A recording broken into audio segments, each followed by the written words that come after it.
कक्षा में प्रवेश करने के बाद मेरी नज़र अचानक से उस लड़की पर ठहर गई जो बेंच के कोने में सिकड़ी हुई सी बैठी थी। सभी छात्र छात्राओं से अलग थलग, दुबली पतली, सांवली, भोली भाली और मासूम सी। सामान्य सी बात थी, कोई ना कोई छात्र क्लास में अलग थलग सा होता ही है। मैंने अपना चैप्टर पढ़ाया और बाहर निकल आया। एक हफ्ता गुजर गया। मैंने बस इतना ही नोटिस किया कि वह लड़की शांत और चुपचाप बैठी रहती है। कभी कोई प्रश्न नहीं पूछती, कॉपियाँ चेक नहीं कराती और ना ही कभी पढ़ने में रुचि दिखाती है। मैंने भी कभी पूछा नहीं। एक दिन जब मैं कक्षा में पहुंचा तो वह कोने में बैठी हुई शुबक रही थी। आंखों से आंसू झर रहे थे। 2-4 छात्राएं उसे समझाने की कोशिश कर रही थीं और आंसू पहुँच नहीं थी। क्या हुआ भाई? मैंने पूछा। सारी छात्राएं अपनी अपनी सीट पर जाकर बैठ गईं। किसी ने कुछ नहीं बताया। अरे क्या हुआ? क्यों रो रही हो? मैंने उससे फिर पूछा। कुछ बताओ तो पता चले। उसने कुछ नहीं बताया, बस आंसुओं की धारा तेजी से बह निकली। पढ़ाई लिखाई में तो तुम्हारी कोई रुचि दिखाई नहीं देती। मैंने कठोर लहजे में पूछा। फिर ये रोना धोना क्यों लगा रखा है? अगर रोने का ही मन बना लिया है तो कक्षा के बाहर खड़े हो जाओ और जाओ जी भर के रो। बाहर निकल जाओ। मैंने बाहर की ओर इशारा किया। उसके बेंच से उठकर बाहर जाते समय मुझे पता चला कि उसका पैर खराब है। मैं सहम सा गया और बोला, रुको, ठहरो। सॉरी, मुझे पता नहीं था। तुम यहीं बैठो। वह गर्दन झुकाए सुबकती रही। तुम चाहो तो अपनी परेशानी मुझे बता सकती हो, नहीं तो कोई बात नहीं, रोना बंद कर बैठ जाओ। सर, अंग्रेजी वाले सर ने उसकी माँ के बारे में कुछ कह दिया है, तभी से रोए जा रही है, पास बैठी छात्रा ने बताया। मैं सोचने पर विवश हो गया। ऐसा क्या कह दिया होगा किसी भी शिक्षक ने भरी कक्षा में किसी भी छात्रा के परिवार के बारे में, और वो भी क्यों कहेगा? मैंने उन दोनों छात्राओं को अपने ऑफिस में आने के लिए कहा और निकल गया। लंच टाइम में दोनों छात्राएं साथ मेरे ऑफिस में आ गईं और चेहरे पर वही उदासी लिए खड़ी थी। दूसरी छात्रा ने बताया कि इसका नाम रोली है। पिछले साल ही कानपुर से अपनी माँ के साथ और छोटे भाई के साथ यहाँ रहने आई है। इनके पिताजी साथ नहीं रहते हैं, उन्होंने दूसरी शादी कर ली है। बस 2-4 महीने एक बार थोड़ा बहुत खर्च भेज दिया करते हैं। माँ कभी अचार पापड़ तो कभी सिलाई का काम करके इनका पालन पोषण करती है। पास वाले पड़ोसी इन्हें अच्छी नज़र से नहीं देखते हैं। बस इतनी मेहरबानी है कि कोई खुलकर कुछ नहीं कहता, परंतु शक की नज़र ज़रूर रखता है। इसीलिए इसका पढ़ाई में मन नहीं लगता। अंग्रेजी वाले सर ने कहा था कि तुम दोनों अंग्रेजी में कमज़ोर हो, उनसे ट्यूशन ले लेनी चाहिए। तुम्हारी माँ के पास पैसों की तो कोई कमी नहीं होगी, उनके तो जलवे ही हैं मोहल्ले भर में। मैं सोच में पड़ गया। किसी संभ्रांत शिक्षक की मानसिकता ऐसी कैसे हो सकती है? भरी कक्षा में किसी भी शिक्षक के ऐसे सड़क छाप उद्गार निराशाजनक और असभ्य शब्द हैं। मैं कुछ भी करने और कहने की स्थिति में नहीं था। एक तो ये कि मैं नया चेहरा और विद्यालय की अंदरूनी राजनीति से अनभिज्ञ। दूसरी तो मैं रोली और ना उसकी माँ के बारे में कुछ भी जानता था और ना ही शिक्षक महोदय की मानसिकता से परिचित था। हाँ, अब मेरे मन में रोली के लिए दया की भावनाओं ने जड़ पकड़ ली थी। समझा बुझा कर मैंने उसे वापस कक्षा में भेज दिया। क्या हाल है रोली बेटे? अगले दिन कक्षा में प्रवेश करते ही मैंने पूछा।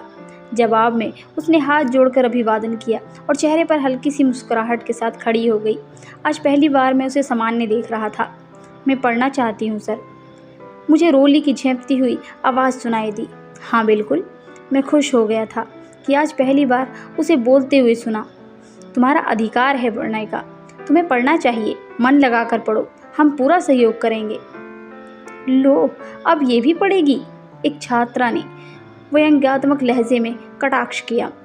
हाँ, और प्रिंसिपल बनकर हमें पढ़ाएगी, दूसरी छात्रा ने मजाक बनाया। कुछ छात्राएं ठहाका मारकर हंस पड़ी तो रोली सहम सी गई। शट अप, मैंने सबको डांट कर चुप कराते हुए कहा। देखो, किसी का मजाक उड़ाने की ज़रूरत नहीं है, उसे तुम्हारे सहयोग की ज़रूरत है। अगर नहीं कर सकते तो कम से कम हतोत्साहित तो मत करिए। आप लोग भी पढ़िए और उसे भी उत्साहित करिए, फिर देखना कितना सुंदर परिणाम देखने को मिलेगा। चाल और वेग की परिभाषा और अंतर समझाते हुए मैंने अपना चैप्टर समाप्त किया और हिदायत देकर कि कल ये टॉपिक तुम्हें ब्लैक बोर्ड पर समझाना है, अच्छे से तैयार करके आना, मैंने रोली से कहा और बाहर निकल आया। अगले दिन का परिणाम असातीत रहा। झिझकते हुए सहमते हुए रोली ने पूरा चैप्टर कंप्लीट कर दिया। सिलसिला चल पड़ा। 1 महीने में रोली ने काफ़ी सुधार कर लिया। अब वह कक्षा की अन्य छात्राओं से बातचीत भी करने लगी। थोड़ा सा उत्साहवर्धन करने से उसका आत्मबल मजबूत हो रहा था। जो लड़कियां अब तक उसका मजाक बनाती थीं, उसकी सहेली बन चुकी थीं। एक दिन बाजार से लौटते समय रोली से मुलाकात हो गई। वह अपनी माँ के साथ थी। लंबे कद वाली साधारण सी महिला, सलीके से पहनी हुई साड़ी और माथे पर छोटी सी लाल बिंदी। बस परिचय होने पर विनम्रतापूर्वक हाथ जोड़कर उसने अभिवादन किया और रोली के सहयोग के लिए कृतज्ञ व्यक्त की। आइए, पास की गली में ही हमारा छोटा सा घर है, कुछ चाय पानी कर लीजिए। उसके आग्रह को मैं ठुकरा न सका। मैं भी उसके बारे में अधिक जानकारी प्राप्त करना चाहता था, इसलिए साथ साथ चला गया। घर में बहुत अधिक फर्नीचर तो नहीं था, पर जो भी था सलीके से सजाया हुआ था। गिलास में चाय लाते हुए मैं समझ गया कि रसोई घर में भी काम चलाऊ पुराने ही बर्तन हैं। बातचीत के दौरान पता चला कि वे खुद पोस्ट ग्रेजुएट हैं, पर सरकारी नौकरी नहीं कर सकती क्योंकि बढ़ती उम्र की बेटी को अकेले घर में छोड़ना सुरक्षित नहीं लगा। बेटा अभी 10 साल का ही है, तो घर पर रहकर ही अचार पापड़ और सिलाई का काम ही उचित लगा। इसी काम के सिलसिले में 1-2 आदमी आते जाते रहते हैं, जो पड़ोसियों को नागवार गुजरता है। आचार विचार और व्यवहारिकता से मुझे वह एक सभ्य महिला लगी, जो संक्रमित मानसिकता के लोगों को नज़रअंदाज कर अपनी संतान को ऊपर उठाने की कोशिश कर रही थी। विकट परिस्थितियों में शिक्षा की एकमात्र हथियार है जो मन की दुर्बलता को दूर रखता है। ये बात अच्छी तरह वे जानती थी। खैर, चाय पीकर मैं जल्दी ही निकल आया। नमस्ते शर्मा जी, तो आखिर आप भी चाय पीने का शौक रखते हैं? अगले दिन स्कूल के गेट के अंदर ही अंग्रेजी वाले शिक्षक 2 अन्य शिक्षकों के साथ खड़े हंस रहे थे। अरे भाई, हमें भी साथ ले लिया होता, हम भी चाय पीने के लिए बेचैन हैं। वह फूहड़ हंसी के ठहाके एक साथ मेरी ओर देखने लगे। धूर्तता जब चेहरे पर छप जाती है तो चेहरा कितना बदसूरत नजर आता है। मैं पहली बार अच्छी तरह देख रहा था। जिस चाय को आपको तलब है वो घरों में नहीं बनती श्रीमान। गौर से एक नज़र उन महाशय पर डाली। बाजार में मिलती है, जहां आप जैसे प्रतापी लोग अक्सर जाते रहते हैं। मैंने उनका कंधा थपथपाया और बिना समय बर्बाद किए वहां से हट गया। मैं सोच रहा था कि लोग 4 किताबें पढ़कर शिक्षक तो बन जाते हैं, पर शिक्षा को अपने आचरण में नहीं उतार पाते। आचरणहीन व्यक्ति कैसा शिक्षक और फिर कैसा उसका शिक्षण कार्य। लंच टाइम में रोली मेरे ऑफिस में आई और अचार का एक पैकेट टेबल पर रखते हुए बोली कि माँ ने भेजा है। ना बेटा ना, मैंने पैकेट लौटाते हुए कहा, मुझे ज़रूरत नहीं है, घर में पहले से ही कई तरह के अचार डाल रखे हैं। हाँ, माँ को मेरी ओर से धन्यवाद कहना। अरे रख लीजिए सर, कितनी चाहत से भेजा होगा इसकी माँ ने। वह महाशय फिर मेरे ऑफिस में घुसकर खीसे निपोरते हुए कुर्सी पर बैठ गए। मुझे यकीन था कि आपको तीखा भी बहुत पसंद होगा, और ये मैं अपने अनुभव से बता सकता हूँ कि कल पापड़ भी हाजिर होंगे आपकी सेवा में। हम तो मौका ही तलाशते रह गए। आपका अनुभव आपकी उम्र से बड़ा नहीं हो सकता महाशय, और आपकी उम्र मुझसे लगभग 10 साल कम है। मैंने अपनी मनोदशा पर काबू पाते हुए शांतिप्रिय ढंग से जवाब दिया, और इसी आधार पर आपको बता दूं कि दुनिया कुत्सित मानसिकता किसी का बताया हुआ घरौंदा उजाड़ तो सकती है, परंतु बसा नहीं सकती। अरे हाँ, सुना है कि आपकी बेटी भी यहीं पढ़ती है ना? मैंने आंखों ही आंखों में डालकर पूछा। तो उसने भी आपकी रसिक मिजाज के बारे में अच्छे से पता होगा, या फिर बताऊं? वह अपनी खिसियाहट को छिपाकर खड़े हो गए और सूखी हंसी हंसते हुए चले गए। जब बुद्धि संक्रमित हो जाए तो अपमान महसूस नहीं होता। साक्षात प्रमाण मेरे सामने से अभी अभी उठकर गया था। 20 मिनट बाद ही प्रधानाचार्य जी के ऑफिस से बुलावा आ गया। आपने बुलाया सर? मैं ऑफिस में प्रधानाचार्य जी के सामने पेश हुआ। आप ये क्या कर रहे हैं शर्मा जी? मेरी ओर बिना देखे ही सर बोले। बताएं सर। आप व्यवस्था खराब करने की कोशिश कर रहे हैं। फाइल बंद करते हुए उन्होंने मेरी ओर देखा। विद्यालय में आपका काम पढ़ाने का है, रिश्तेदारी लगाने का नहीं। आप किसी भी छात्र छात्रा से कोई भी चीज़ की डिमांड कैसे कर सकते हैं? इससे विद्यालय का अनुशासन भंग होता है। किसी कमजोर छात्रा को पढ़ाने के लिए उत्साहित करना और सहयोग करना व्यवस्था खराब करना होता है। सहज भाव से मैंने कहा, शर्मा जी, आप समझ नहीं पा रहे हैं। कल आप किसी छात्रा के घर गए थे, उस छात्रा से आपने अचार लाने की डिमांड की। क्या आप नहीं जानते कि इस तरह विद्यालय की कितनी बदनामी हो सकती है? बताने की ज़रूरत नहीं थी कि आग किसने लगाई है। मैं चुपचाप सुन रहा था और सोच रहा था कि अब क्या जवाब दूं। कुछ बोलेंगे आप, या मैं सच मान लूं? वह पूरे रुआब के साथ बोले, सर, मुझे अपनी कोई सफाई नहीं देनी, पर मेरी आवाज़ में दृढ़ता आ गई।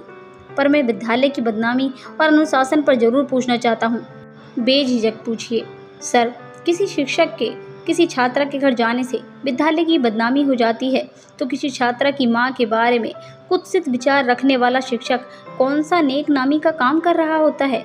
छात्राओं के शरीर को अनैतिक तरीके से छूने की कुचेष्टा करने वाला शिक्षक कौन सा प्रशंसनीय कार्य कर रहा है?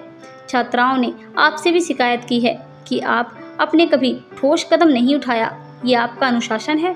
मैं थोड़ा सा उग्र हो गया और कहता चला गया, पिछले साल इन्हीं महाशय को इनकी घटिया हरकत की वजह से किसी महिला शिक्षक ने इन्हीं बरामदे में दौड़ा लिया था। वो महिला तो स्कूल छोड़कर चली गई, पर ये अभी तक यहीं है। क्या ये अनुशासन का उदाहरण है? ये तुम्हें किसने बताया? वह मुझे घूरते हुए बोले। इस स्कूल में सैकड़ों छात्र छात्राएं हैं और चश्मदीद शिक्षक भी।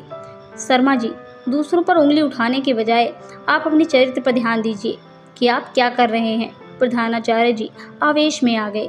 इस तरह विद्यालय की प्रतिष्ठा को छत बिछत ना करें, अन्यथा आपको पदमुक्त कर दिया जा सकता है। चरित्र मेरा चरित्र। मैं भी आवेश में आ गया। सर, वेरी सॉरी, मुझे भी किसी से चरित्र प्रमाण पत्र लेने की आवश्यकता नहीं है। मैं अभी स्वयं पदमुक्त हो रहा हूँ। धन्यवाद। मैं पलटकर जाने लगा। और हाँ सर, मैंने फिर से पीछे मुड़कर उनकी ओर देखा। इस दुनिया में आप अकेले ही चरित्रवान नहीं हो, और भी बहुत सारे हैं, पर आप उन्हें पहचानने का विवेक नहीं रखते। मैं बाहर निकलकर ऑफिस से अपना बैग उठाया और विद्यालय छोड़कर हमेशा के लिए आ गया। लगभग एक हफ्ते बाद एक दिन सुबह सुबह 10-12 छात्र छात्राओं का झुंड मेरे घर पर आ गया। सर, प्रधानाचार्य जी और विद्यालय संरक्षक महोदय ने आपको अभी बुलाया है, छात्रों ने बताया। बेटे, मैंने अपनी मर्जी से विद्यालय छोड़ा है, तो फिर मेरा वहाँ जाना कैसे बनता है? बैठने का इशारा करते हुए मैंने कहा। सर, आपके निकलने के बाद बहुत हंगामा खड़ा हो गया, एक छात्रा ने बताया। कई शिक्षक शिक्षिकाओं ने काम करने से इनकार कर दिया और प्रधानाचार्य पर अंग्रेजी वाले सर को निष्कासित करने का दबाव बनाया। बहुत सी छात्राओं को भी आगे आना पड़ा। बात प्रबंधन समिति तक पहुंच गई और दोनों के पद को इस्तीफा देना पड़ा। फिलहाल जब तक नए प्रधानाचार्य नहीं आ जाते, तब तक आप अपना कार्यभार संभालते रहेंगे। मैं सोच में पड़ गया, मुझे वापस जाना चाहिए या नहीं। मुझे गर्व महसूस हो रहा था कि मेरी विचारधारा का समर्थन करने वाले शिक्षक और शिक्षण शैली को पसंद करने वाले छात्र छात्राओं की कमी नहीं है। मुझे अपना चरित्र प्रमाण पत्र मिल गया है। ऐसा सोचने के बाद मैं खड़ा हो गया कि चलो जो भी हुआ, रोली जैसे तमाम छात्र छात्राओं को ऊपर उठाने का एक बार फिर से अवसर मेरा इंतजार कर रहा है। आज 10 साल हो गए प्रधानाचार्य पद पर कार्य करते हुए। रोली बैंक में चयनित हो चुकी है और कई आर्थिक संकट से जूझते छात्र प्रतियोगी परीक्षाओं की निःशुल्क तैयारी कर रहे हैं। ऐसे महान लोगों के लिए आप क्या कहना चाहेंगे? कमेंट में ज़रूर बताएं।